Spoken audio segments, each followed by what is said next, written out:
Dès le lendemain, l'armée dément. Affaire classée? Certainement pas. Durant plus de 50 ans, enquêtes et révélations entretiennent le mystère autour des débris trouvés à Roswell. Soucoupe volante, petits hommes verts, si Roswell cristallise durablement les imaginaires, c'est que l'affaire a grandi sur des peurs et des interrogations bien réelles. Façonné par la guerre froide, revigoré par le conspirationnisme, Roswell nous entraîne dans les tourments d'un monde bouleversé par les progrès de la technologie.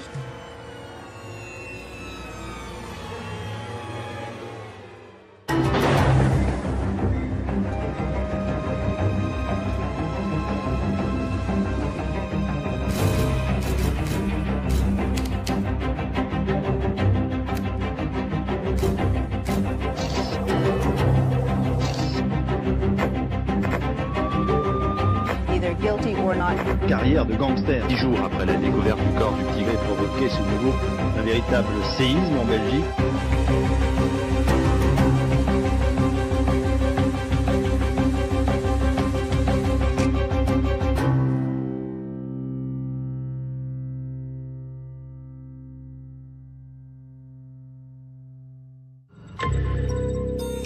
Sud-est des États-Unis, Nouveau-Mexique. En cet été 1947, alors qu'il parcourt son ranch, un cow-boy du nom de Mac Brazel fait une étonnante découverte. D'étranges débris sont disséminés sur ces terres. Mac Brazel se rend à Roswell pour raconter son histoire au shérif. La région est truffée de bases militaires. Le shérif décide de prévenir la base aérienne voisine. L'armée envoie ses hommes collecter les débris.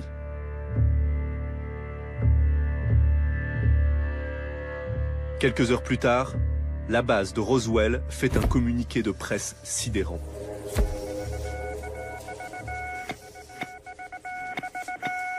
The Army Air Forces has announced that a flying disc has been found and is now in the possession of the Army. D'abord relayée par le journal local, la nouvelle est rapidement reprise par la presse nationale. Si le sujet passionne le public, c'est qu'en cet été 1947, de nombreux Américains affirment avoir aperçu dans le ciel d'étranges objets. Mais à Roswell, on aurait capturé l'un d'entre eux. Army officers say the missile found sometime last week has been inspected at Roswell, New Mexico. L'information commence à être diffusée à la radio et très rapidement, d'autres personnes vont dire « mais moi aussi j'ai vu des choses bizarres ». Quasiment tous les journaux des États-Unis consacrent un article, parfois en une, parfois des manchettes, à ces objets qui ont été vus. Alors on ne les appelle pas tout de suite soucoupes volantes. Le terme de soucoupe volante apparaît précisément à ce moment-là. Il est dû à un pilote de ligne, Kenneth Arnold. L'aviateur affirme avoir vu 9 objets inconnus se déplaçant à une vitesse prodigieuse. Il les a dessinés. Ce qui l'intrigue, c'est la forme des objets. Ils sont plats, arrondis à l'avant et triangulaires à l'arrière. Ce n'est pas des soucoupes. Mais ils se déplacent comme des galets qui ricochent sur l'eau. Et c'est là que l'expression flying saucer, flying disc, soucoupe volante, a été inventée par la presse pour qualifier des phénomènes qui étaient vus dans le ciel par un tas de témoins. CBS reports UFO. Friend, foe or fantasy. La toute nouvelle télévision s'empare elle aussi du phénomène. Elle offre une tribune à ses apôtres d'un monde extraterrestre. You just fall across the road and hover over there a minute and then drop to the ground? Apparently it was an object. I don't know exactly what it was. It was a bright blue object. Lorsque l'affaire de Roswell éclate, plus de 850 à 900 observations d'OVNI sont signalées. La presse va monter en épingle cette idée de soucoupe volante. Donc ça, c'est le premier moment Roswell, la rumeur qu'il existerait des objets qui se promèneraient dans le ciel américain. Cette rumeur inquiète l'état-major américain. L'affaire remonte en haut lieu. Les précieux débris de Roswell sont envoyés par avion à une base militaire du Texas. Là, ils sont examinés par des experts spécialisés dans les opérations secrètes. C'est important de se souvenir qu'à l'époque, beaucoup d'observations d'OVNI étaient probablement dues aux essais de nouveaux avions.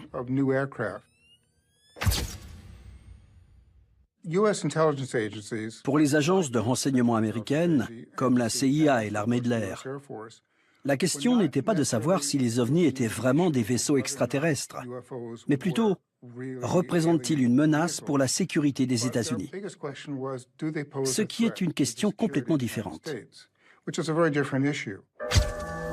Coup de théâtre. Après l'examen des débris, l'armée convoque la presse pour un démenti. Il s'agirait d'une lamentable méprise. Ces débris seraient les restes d'un ballon météo. L'affaire se dégonfle. Mais 30 ans plus tard, Roswell va pourtant connaître une seconde jeunesse. Depuis ce fameux été 1947, l'intérêt des Américains pour les soucoupes volantes n'a cessé de grandir. Des associations de scientifiques et d'enquêteurs privés ont vu le jour.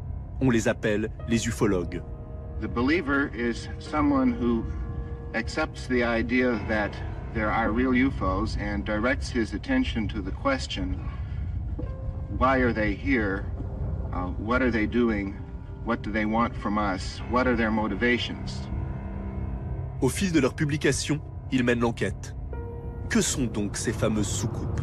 Et surtout, sont-elles d'origine extraterrestre? 1980. Un livre exhume l'affaire Roswell. Il dévoile l'enquête réalisée par deux ufologues, William Moore et Stanton Friedman. Cette histoire était totalement inconnue, les gens l'avaient oubliée, et elle va émerger à ce moment-là. William Moore et Stanton Friedman vont enquêter, donc vont trouver d'autres témoins directs ou indirects, souvent des enfants de militaires de l'époque qui disent « oui, mon père m'a raconté que ceci, cela ». Et ils vont conclure que, oui, il y a un nombre assez important de personnes qui, à cette époque-là, a été lié à la récupération d'un vaisseau qui se serait écrasé un peu plus loin. We've done hundreds, maybe perhaps thousands of hours of research in the National Archives, presidential libraries, the Archives of Canada, and on and on. Le scoop de leur enquête, c'est la rencontre avec Jesse Marcel. C'est l'un des militaires envoyés par l'armée pour récupérer les débris. Et ce qu'il leur a raconté est à peine croyable. You found a piece of metal. Felt like you had nothing in your hands. It wasn't any thicker than the foil out of a pack of cigarettes. You couldn't even bend it. You couldn't bend it. Even with a sledgehammer would bounce off it. It was not anything from this earth that I'm quite sure of. Ce témoignage de première main replace Roswell au cœur du débat sur l'existence des extraterrestres. Mais l'enquête des ufologues ne s'arrête pas là. We had a lot of stories that we tracked down to some extent about bodies being found, involving a civil engineer working for the state there, and about people in the area seeing the bodies and then being told to shut up. À Roswell, l'armée n'aurait pas seulement récupéré les restes d'un vaisseau extraterrestre, mais également ses occupants. De véritables extraterrestres qu'ils auraient examinés et conservés dans le plus grand secret. Le livre est un véritable best-seller.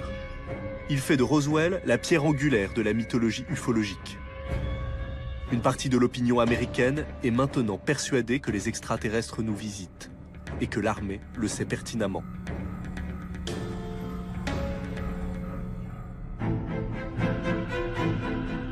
Si cette croyance a pu éclore dans de telles proportions, c'est que les États-Unis lui offraient alors un terreau fertile. Dès le début du XXe siècle, une presse populaire y diffuse des histoires imaginaires, racontant l'invasion de la Terre par un peuple venu de l'espace. Un des grands facteurs qui a généré le phénomène OVNI, c'est la science-fiction. Au début du XXe siècle, dans les années 20, il y a ce qu'on appelle aux États-Unis des pulps. Et les pulps, c'est des magazines grand public. Et ces pulps présentent les aventures des aventures de science-fiction. Et si on regarde ces aventures et qu'on les analyse en détail, on se rend compte qu'ils présentent déjà tous les éléments qu'on va trouver ultérieurement dans le phénomène OVNI. Et donc c'est assez impressionnant. Donc, on appelle ça l'antériorité de la science-fiction sur le phénomène OVNI. Et il y a plein d'illustrations dans les pulps américains notamment qui montrent des soucoupes volantes parfaites, il ne manque pas un boulon, avant 1947.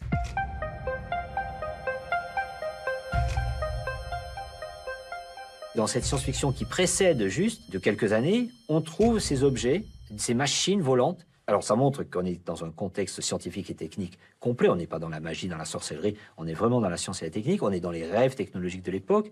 Et ce qui est curieux, c'est ce fait que ça ressorte sous forme de faits divers en 1947. 10 ans à peine avant l'affaire Roswell, la rumeur d'une invasion extraterrestre avait semé le trouble aux États-Unis.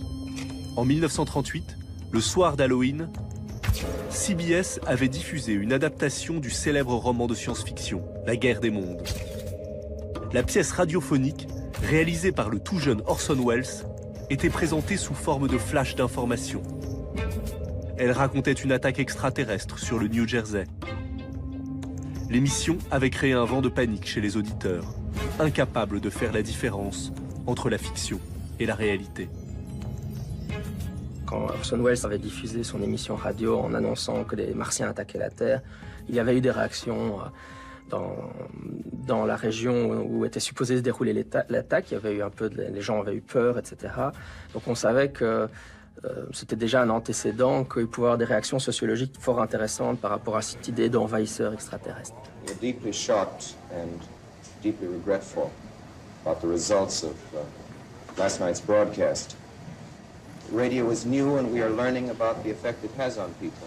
Cette histoire est une espèce de répétition de cette idée que le public est prêt à croire à peu près n'importe quoi, est prêt à paniquer et à croire aux martiens et à tout un tas de choses qui remplissent les revues de science-fiction à la même époque. Et cette histoire va être réutilisée pendant l'été 47. Quand l'affaire des soucoupes volantes émerge, on va faire référence à Orson Welles, on va même aller l'interroger pour lui demander ce qu'il pense de ces soucoupes volantes, parce que certains font le lien en disant on a à nouveau une espèce de, pas de panique là, mais d'espèce d'inquiétude générale sur des choses qui passent dans le ciel. En 1947, cette inquiétude générale est d'autant plus forte qu'elle rencontre la crainte d'un ennemi bien réel, l'URSS. Aux États-Unis, le climat de peur qui s'installe est propice à tous les fantasmes. C'est vrai que les Américains, à l'époque de la guerre froide, étaient vraiment très inquiets que certains des engins observés, des ovnis observés, seraient en fait des engins à la technologie inconnue, ou très en avance, des Russes.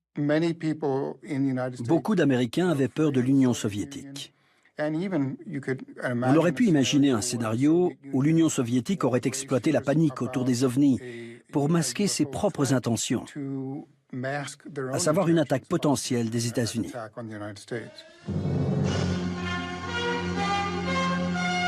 Out of its hangar at Burbank, California, comes a genuine flying saucer. The plane certainly presents quite a new silhouette. Its long-range radar vision will be used for giving early warning of enemy attack to ships of the United States fleet. Sur fond de guerre froide, la course à l'armement atteint son paroxysme dans le domaine nucléaire.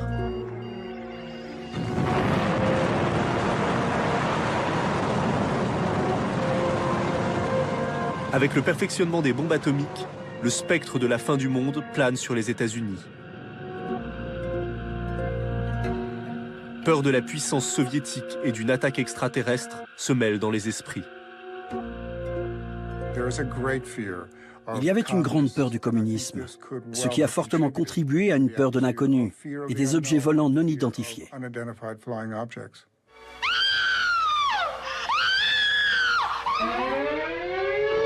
L'industrie du cinéma s'empare du phénomène et produit en nombre des films populaires. Flying saucers have invaded our planet. Washington, London, Paris, Moscow are key targets. The whole world is under attack. Dans ces histoires qui déclinent différentes versions de fin du monde, les soucoupes volantes deviennent la métaphore parfaite du péril rouge. Les années 50, c'est le cinéma de science-fiction, les grands films de série B, justement, qui sont remplis de soucoupes volantes, qui, pour beaucoup de gens, c'est un cinéma populaire qu'on ne peut pas prendre au sérieux. Si au cinéma, on s'amuse des soucoupes volantes, pour l'armée de l'air, l'alerte est à son maximum. Dans le contexte de la fin des années 1940, scruter le ciel est devenu une priorité. Les militaires, ça fait un peu partie de leur travail de prendre le phénomène OVNI au sérieux, pas dans le fait qu'ils s'imaginent qu'il y a des extraterrestres, mais parce qu'il se pourrait que certaines des observations soient en fait des engins militaires d'une autre nation. Que les journalistes vont trouver les militaires en leur disant c'est quoi ces trucs qui volent dans le ciel, est-ce que c'est à vous ou à qui c'est. C'est ainsi que dès 1947, dans le plus grand secret, l'Air Force met en place des groupes d'experts militaires chargés d'étudier le phénomène OVNI, comme le projet Blue Book. Donc en fait, les premiers à poser sérieusement l'hypothèse d'incursion extraterrestre dans notre ciel, ce sont des experts de l'armée américaine en 1948. Quand le projet Blue Book a été créé, et même une fois mis en place, il n'était pas connu du public. Ce n'était pas sa fonction. Je pense qu'il voulait surtout atténuer la peur des gens à propos des ovnis. On répondait seulement aux questions sans pour autant divulguer l'existence d'un tel projet. On répondait qu'on enquêtait très sérieusement sur les ovnis. Mais il faudra encore un ingrédient crucial pour fabriquer l'affaire Roswell. Plusieurs décennies après les événements, le silence de l'armée sur ces mystérieux ovnis va rencontrer un courant naissant aux États-Unis, le conspirationnisme. Largement alimenté par les rumeurs autour de l'assassinat de Kennedy et l'identité de son meurtrier. 10 ans plus tard, le scandale du Watergate renforce dans l'esprit des Américains l'idée que le gouvernement leur dissimule la vérité. Therefore, I shall resign the presidency effective at noon tomorrow. Les théories conspirationnistes étaient beaucoup plus répandues. Les gens étaient plus enclins à croire que le gouvernement cachait quelque chose dans ce qui aurait pu être une conspiration. Le conspirationnisme, quelque part, il remplit des fonctions sociales. Il vient rassurer une société sur ses valeurs, sur ses normes, par rapport à ce qu'il ne comprend pas. Les théories du complot, au même titre que les rumeurs, elles naissent principalement, pas que, mais principalement, dans des moments d'incertitude et d'indétermination sociale. C'est donc en pleine hystérie conspirationniste que sort le livre de Friedman et Moore. En 1980, Roswell devient un Watergate cosmique. Il y a une histoire politique américaine où le complot, la théorie du complot, est omniprésente. Et c'est aussi pour cela que l'affaire de Roswell peut démarrer en tant que mythe conspirationniste, en lien avec les théories ufologiques. Au début des années 1990, une partie des Américains sont persuadés que l'armée ne leur dit pas tout. Soutenus par la presse, ils exercent une telle pression sur le Pentagone que le gouvernement prend alors une décision inédite. La déclassification des documents secrets de l'Air Force. En 1994, un rapport d'1 millier de pages est rendu public. Lors de sa présentation à la presse, les militaires reconnaissent qu'ils ont menti dans l'affaire Roswell. We're confident once the report is out and digested by the public that this will be the final word on the Roswell incident. The conclusion of the first report left no doubt that what was recovered near Roswell, New Mexico in July 1947 was debris from a formerly top-secret Army Air Forces research project codename Mogul. Ce n'était donc pas un simple ballon météo, mais un instrument ultra sophistiqué mis au point au début de la guerre froide pour espionner les soviétiques. Un ballon destiné à détecter les ondes de choc des explosions nucléaires. Quant au corps, soi-disant récupéré par l'armée, c'est sans doute une méprise des témoins. Ils ont dû prendre pour des extraterrestres les mannequins largués des avions lors d'essais de crash test. But over that period of time, dummies were dropped all around there. And I think it's logical to assume that the people there saw Air Force ambulances come out, they saw gurneys come out, they saw body bags come out because the dummies were put into body bags to protect them. Ces révélations arrivent trop tard. Certains ufologues y voient une nouvelle manœuvre pour préserver le secret au sujet des ovnis. Le fait que le gouvernement ait révélé un premier mensonge a laissé beaucoup de conspirationnistes penser que la seconde version en était un aussi. Donc là, on est dans des controverses qui sont totalement impossibles à stabiliser. À partir du moment où il y a l'idée de complot, de secret, d'informations que l'on cache, et l'armée a largement contribué à valider cette idée en expliquant qu'eux-mêmes avaient menti dès 1947, l'histoire s'emballe et ne peut plus s'arrêter. 1995. La télévision offre à Roswell un nouveau rebondissement. Il s'agit d'un film, l'autopsie, par les chirurgiens de l'armée, d'un extraterrestre récupéré à Roswell. L'origine de ce document est entourée de mystères. Il fait l'effet d'une bombe. Ce film avait vraiment très peu de chances d'être authentique. En 1947, on filmait en couleur, on filmait pas en noir et blanc, et que quand chaque fois que le caméraman s'approche d'un détail intéressant à filmer, il est flou, l'image est floue, donc c'est quand même une catastrophe. Ce type-là aurait dû être viré tout de suite. Donc imaginez que le film le plus important de l'histoire de l'humanité, quelque part, a été filmé par un amateur complet et quand même assez catastrophique. La supercherie a beau être évidente, en plein essor d'Internet, le film va susciter d'innombrables débats. La multiplication des débats, notamment autour de l'affaire de Roswell, date du milieu des années 90, c'est-à-dire au moment où Internet apparaît. Et ce qui est très intéressant, c'est que quand on fait l'historique de ces débats, on se rend compte que les ufologues ont été, et notamment les amateurs de complots, de grands complots, ont été parmi les premiers à utiliser les toutes premières formes d'Internet. C'est-à-dire qu'ils ont tout de suite compris l'intérêt qu'ils pouvaient retirer de l'usage de ces réseaux informatiques.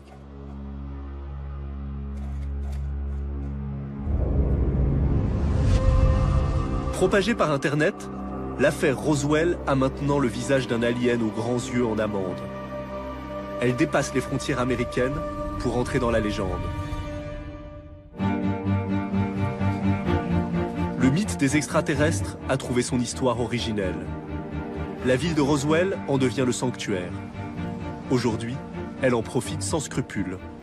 I've read about this for so many years, and I do believe it happened, and I wanted to come here and experience what all the other people here are here to get out of it, to see where it took place. Roswell est devenu un vaste supermarché, où des aliens sont à vendre à tous les coins de rue. Oui, la ville de Roswell, aujourd'hui, c'était une sorte de parc d'attractions. Et Roswell est devenu un centre comme ça, mais pour l'ufologie, un pôle touristique majeur. C'est un peu un sol sacré pour eux. On y va, on fait un pèlerinage à Roswell, comme avant on aurait été à Lourdes. La zone du crash donne lieu à de véritables pèlerinages. Roswell est devenu l'épicentre de toutes les croyances ufologiques. La mythologie ovni, elle s'est complexifiée au fur et à mesure des décennies en rajoutant des éléments au départ. Les gens ne voient que des soucoupes volantes, et puis après, il y aura les enlèvements qui vont se rajouter. My mother and I have both had close encounters of the fourth kind. We've been transported aboard a UFO of some sort of craft. We've undergone physical examination, mind scan process, and reproductive processes. They're creating a hybrid race between humans and extraterrestrials. Ce courant existe, et on voit fleurir des thèses un peu plus, j'allais dire, extrêmes, du type les reptiliens, l'existence sur Terre de races hybrides entre hommes et extraterrestres qui seraient en vérité les dirigeants du monde. On peut citer parmi les reptiliens célèbres selon ces théories le prince Charles, la reine d'Angleterre, Nicolas Sarkozy, Barack Obama, etc., etc. Le cinéma s'est aussi inspiré des motifs développés autour de l'affaire Roswell. Fin du monde, complot et extraterrestres font bon ménage à Hollywood. Il y a énormément de déclinaisons dans le cinéma américain. Dans les séries télé, on pense ici aux X-Files, aux Envahisseurs. Dans le cinéma, c'est Rencontre du troisième type, E.T., Men in Black, Mars Attack. La liste est quasiment infinie des films américains qui reprennent l'idée d'une invasion extraterrestre et d'une dissimulation gouvernementale. Si Roswell passionne toujours autant, 70 ans après la naissance du fait divers, c'est peut-être parce qu'il fait écho à une interrogation plus profonde. La Chine vient de construire le plus grand télescope du monde, destiné à capter tout signal venant de l'espace. La question des extraterrestres, n'est peut-être pas la bonne question. La vraie question, c'est est-il possible qu'il existe d'autres formes de vie dans l'espace? Je pense que ça serait quand même, très étrange que nous soyons seuls dans l'univers. Donc s'il y a un pari à faire, c'est celui qu'évidemment nous ne sommes pas seuls. Pierre angulaire du mythe extraterrestre, l'affaire Roswell interroge aussi le monde moderne, sur la possibilité d'un ailleurs, la fragilité de notre destin, l'existence d'un monde hors du monde.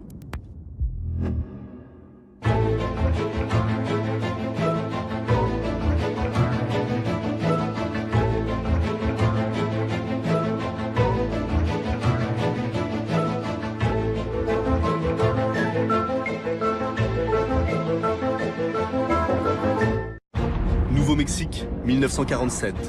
En plein désert, près de la petite ville de Roswell, on aurait trouvé les débris d'un engin extraterrestre. Dès le lendemain, l'armée dément. Affaire classée? Certainement pas. Durant plus de 50 ans, enquêtes et révélations entretiennent le mystère autour des débris trouvés à Roswell.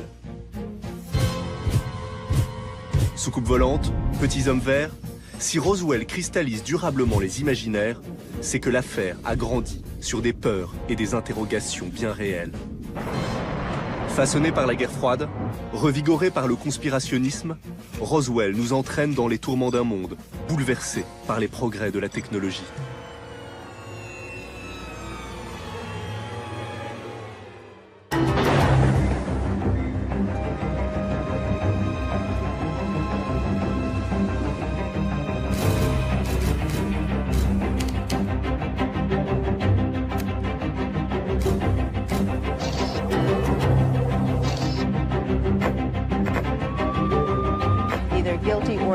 Carrière de gangster. 10 jours après la découverte du corps du Tigre provoqué ce nouveau un véritable séisme en Belgique.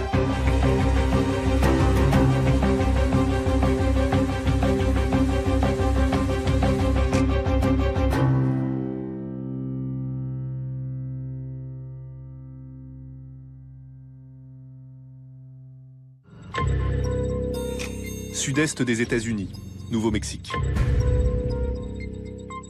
En cet été 1947, alors qu'il parcourt son ranch, un cow-boy du nom de Mac Brazel fait une étonnante découverte.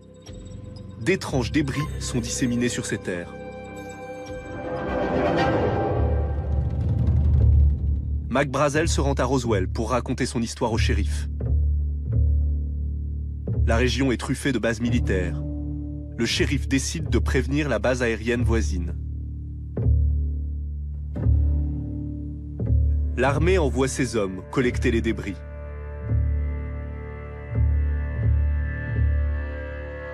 Quelques heures plus tard, la base de Roswell fait un communiqué de presse sidérant.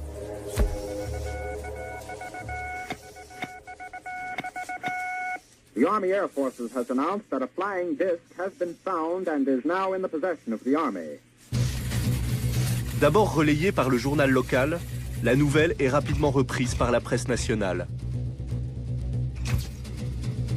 Si le sujet passionne le public, c'est qu'en cet été 1947, de nombreux Américains affirment avoir aperçu dans le ciel d'étranges objets.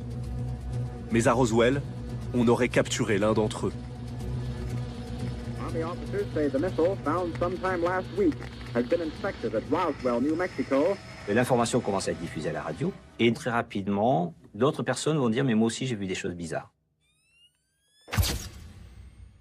Quasiment tous les journaux des États-Unis consacrent un article, parfois en une, parfois des manchettes, à ces objets qui ont été vus. Alors on ne les appelle pas tout de suite soucoupes volantes. Le terme de soucoupe volante apparaît précisément à ce moment-là. Il est dû à un pilote de ligne, Kenneth Arnold. L'aviateur affirme avoir vu 9 objets inconnus se déplaçant à une vitesse prodigieuse. Il les a dessinés. Ce qui l'intrigue, c'est la forme des objets. Ils sont plats, arrondis à l'avant et triangulaires à l'arrière. Ce n'est pas des soucoupes. Mais ils se déplacent comme des galets qui ricochent sur l'eau.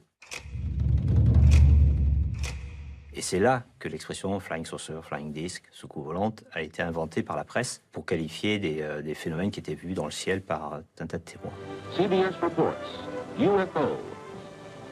Friend, foe, or fantasy. La toute nouvelle télévision s'empare elle aussi du phénomène. Elle offre une tribune à ces apôtres d'un monde extraterrestre. to just fall across the road and hover over there a minute and then drop to the ground? Apparently it was an object. I don't know exactly what it was. It was a bright blue object. Lorsque l'affaire de Roswell éclate, plus de 850 à 900 observations d'OVNI sont signalées. La presse va monter en épingle cette idée de soucoupe volante. Donc ça, c'est le premier moment Roswell, la rumeur qu'il existerait des objets qui se promèneraient dans le ciel américain. Cette rumeur inquiète l'état-major américain. L'affaire remonte en haut lieu. Les précieux débris de Roswell sont envoyés par avion à une base militaire du Texas. Là, ils sont examinés par des experts spécialisés dans les opérations secrètes. C'est important de se souvenir qu'à l'époque, beaucoup d'observations d'OVNI étaient probablement dues aux essais de nouveaux avions.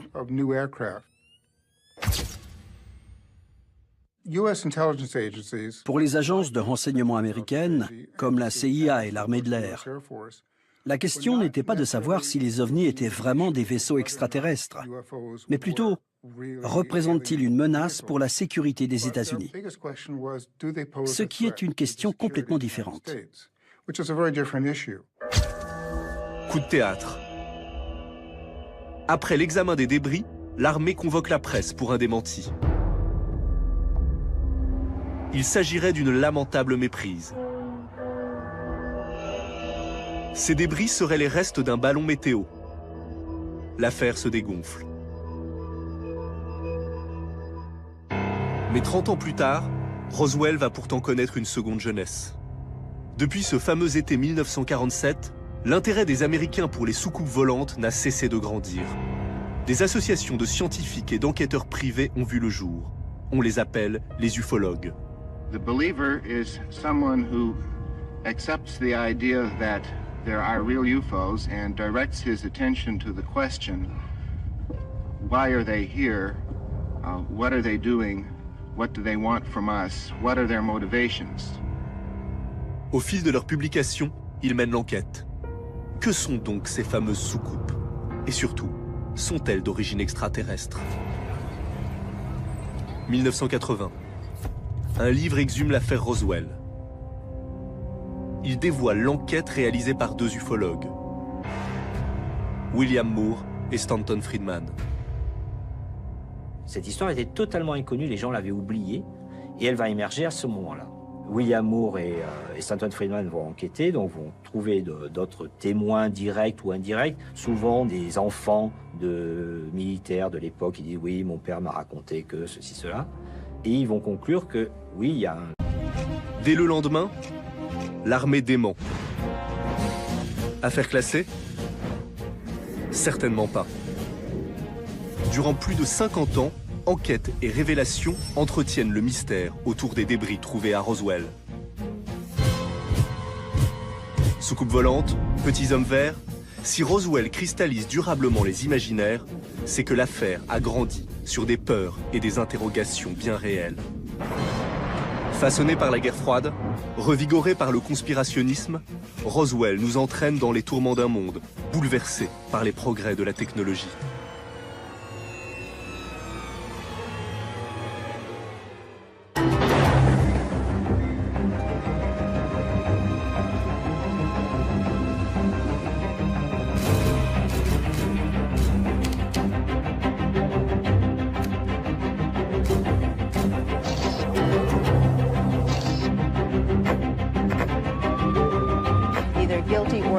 Carrière de gangster. 10 jours après la découverte du corps du Tigré provoqué ce nouveau un véritable séisme en Belgique.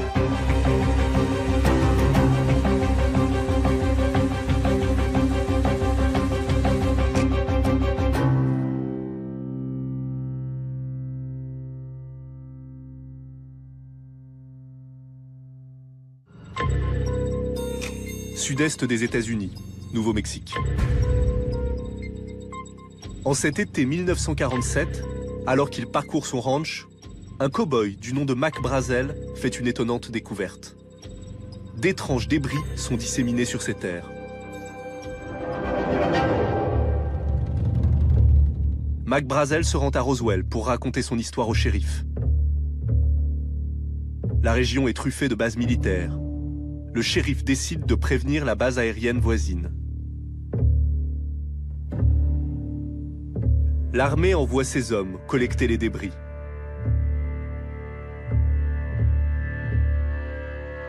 Quelques heures plus tard, la base de Roswell fait un communiqué de presse sidérant.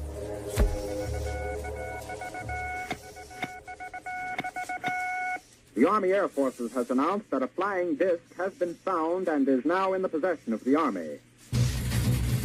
D'abord relayée par le journal local, la nouvelle est rapidement reprise par la presse nationale. Si le sujet passionne le public, c'est qu'en cet été 1947, de nombreux Américains affirment avoir aperçu dans le ciel d'étranges objets. Mais à Roswell, on aurait capturé l'un d'entre eux. Army officers say the missile found sometime last week has been inspected at Roswell, New Mexico. L'information commence à être diffusée à la radio et très rapidement, d'autres personnes vont dire « mais moi aussi j'ai vu des choses bizarres ». Quasiment tous les journaux des États-Unis consacrent un article, parfois en une, parfois des manchettes, à ces objets qui ont été vus. Alors on ne les appelle pas tout de suite soucoupes volantes. Le terme de soucoupe volante apparaît précisément à ce moment-là. Il est dû à un pilote de ligne, Kenneth Arnold. L'aviateur affirme avoir vu 9 objets inconnus se déplaçant à une vitesse prodigieuse. Il les a dessinés. Ce qui l'intrigue, c'est la forme des objets. Ils sont plats, arrondis à l'avant et triangulaires à l'arrière. Ce pas des soucoupes. Mais ils se déplacent comme des galets qui ricochent sur l'eau. Et c'est là que l'expression flying saucer, flying disc, soucoupe volante, a été inventée par la presse pour qualifier des phénomènes qui étaient vus dans le ciel par un tas de témoins. CBS reports UFO. Friend, foe, or fantasy. La toute nouvelle télévision s'empare elle aussi du phénomène.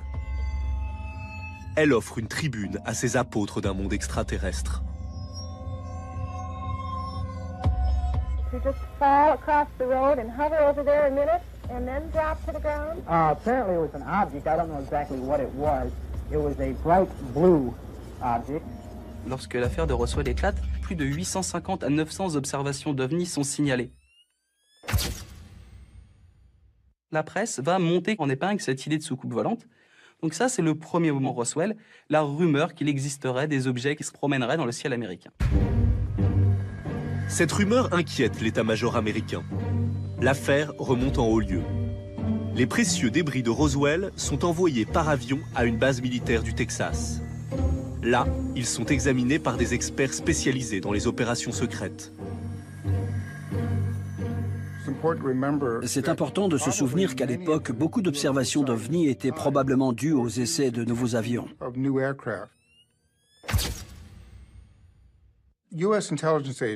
Pour les agences de renseignement américaines, comme la CIA et l'armée de l'air, la question n'était pas de savoir si les ovnis étaient vraiment des vaisseaux extraterrestres, mais plutôt, représentent-ils une menace pour la sécurité des États-Unis? Ce qui est une question complètement différente. Coup de théâtre. Après l'examen des débris, l'armée convoque la presse pour un démenti. Il s'agirait d'une lamentable méprise. Ces débris seraient les restes d'un ballon météo. L'affaire se dégonfle. Mais 30 ans plus tard, Roswell va pourtant connaître une seconde jeunesse. Depuis ce fameux été 1947, l'intérêt des Américains pour les soucoupes volantes n'a cessé de grandir. Des associations de scientifiques et d'enquêteurs privés ont vu le jour. On les appelle les ufologues. The believer is someone who accepts the idea that there are real UFOs and directs his attention to the question, why are they here? What are they doing? What do they want from us? What are their motivations? Au fil de leur publication, ils mènent l'enquête. Que sont donc ces fameuses soucoupes? Et surtout, sont-elles d'origine extraterrestre? 1980. Un livre exhume l'affaire Roswell. Il dévoile l'enquête réalisée par 2 ufologues, William Moore et Stanton Friedman. Cette histoire était totalement inconnue, les gens l'avaient oubliée, et elle va émerger à ce moment-là. William Moore et Stanton Friedman vont enquêter, donc vont trouver d'autres témoins directs ou indirects, souvent des enfants de militaires de l'époque qui disent « oui, mon père m'a raconté que ceci, cela ». Et ils vont conclure que oui, il y a un nombre assez important de personnes qui, à cette époque-là, a été lié à la récupération d'un vaisseau qui se serait écrasé un peu plus loin. We've done hundreds, maybe perhaps thousands of hours of research in the National Archives, presidential libraries, the Archives of Canada, and on and on and on. Le scoop de leur enquête, c'est la rencontre avec Jesse Marcel. C'est l'un des militaires envoyés par l'armée pour récupérer les débris. Et ce qu'il leur a raconté est à peine croyable. You found a piece of metal. Felt like you had nothing in your hands. It wasn't any thicker than the foil out of a pack of cigarettes. You couldn't even bend it. You couldn't bend it. Even with a sledgehammer would bounce off of it. It was not anything from this earth that I'm quite sure of. Ce témoignage de première main replace Roswell au cœur du débat sur l'existence des extraterrestres. Mais l'enquête des ufologues ne s'arrête pas là. We had a lot of stories that we tracked down to some extent about bodies being found, involving a civil engineer working for the state there, and about people in the area seeing the bodies and then being told to shut up. À Roswell, l'armée n'aurait pas seulement récupéré les restes d'un vaisseau extraterrestre, mais également ses occupants. De véritables extraterrestres qu'ils auraient examinés et conservés dans le plus grand secret. Le livre est un véritable best-seller. Il fait de Roswell la pierre angulaire de la mythologie ufologique.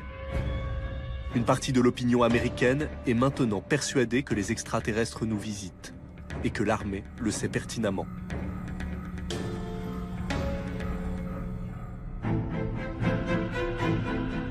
Si cette croyance a pu éclore dans de telles proportions, c'est que les États-Unis lui offraient alors un terreau fertile. Dès le début du XXe siècle, une presse populaire y diffuse des histoires imaginaires, racontant l'invasion de la Terre par un peuple venu de l'espace. Un des grands facteurs qui a généré le phénomène OVNI, c'est la science-fiction. Au début du XXe siècle, dans les années 20, il y a ce qu'on appelle aux États-Unis des pulps. Et les pulps, c'est des magazines grand public. Et ces pulps présentent les aventures des aventures de science-fiction. Et si on regarde ces aventures,